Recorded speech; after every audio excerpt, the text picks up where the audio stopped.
ready? Are you ready? Ready, set, go.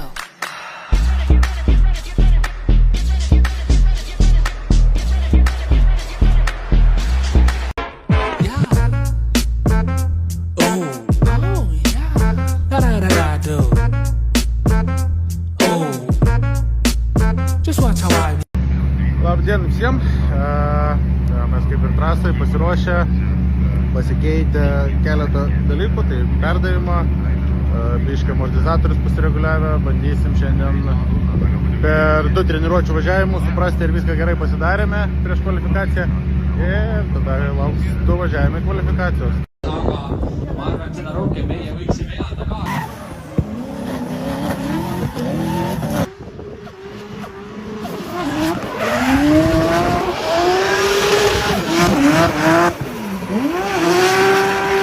Nu va, esam po kvalifikacijos 2 važiavimų. Pirmų važiavimų gavau 72. Nežinau, sakyt, pasikeidau tarp pedalų. Nėra patogi ta pozicija iš tikrųjų iki galo, bet principai viskas gerai, pačio kalkė.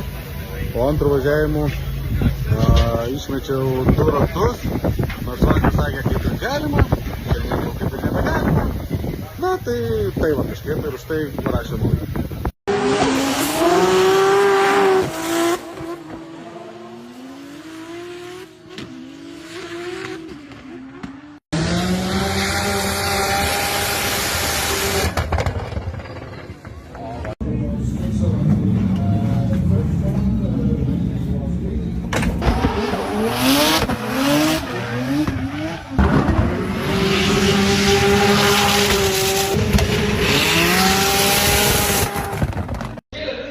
Turėjom tik 16 su Merelu, Estu, su juo buvau dar prieš tai susitikęs, man atrodo, Rygoje, tai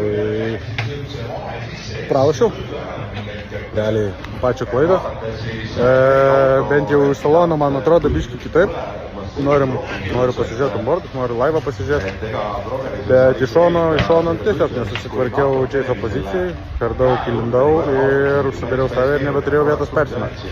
O lydą pasidariau neblogą, tai turim tokį biškį apšilimą galbūt prieš masterius ir turim dar reikalų su ta mašina paruošti ją iki galo. Nes yra čia kitų visų akmenėlių, ką reikia sutvarkyti. O šiaip čia esam tai stage time'o parinkti valandų prie vairo. Bet manau, pakankamai sekasi tą daryti, aišku, tokie gal toliau nueit, bet kartais tai pasistengti. Tai pakuojamės ir keliaujam namo. Rytoj greičiausiai galėsite pamatyti tą automobilį Nemuno žiedo trasoje. Pastatysim, liktai ratą apsuksim dar Kačerginėje ir sekantį savaitgalį galbūt į site aikštelę nuvažiuosim dar su Gustu palakstyti. Ir tada jau laukia pagaliau savas automobilis, sava sėdėsena ir masteris. Taip kad iki susitikimo netrukus turbūt.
I'll be honest.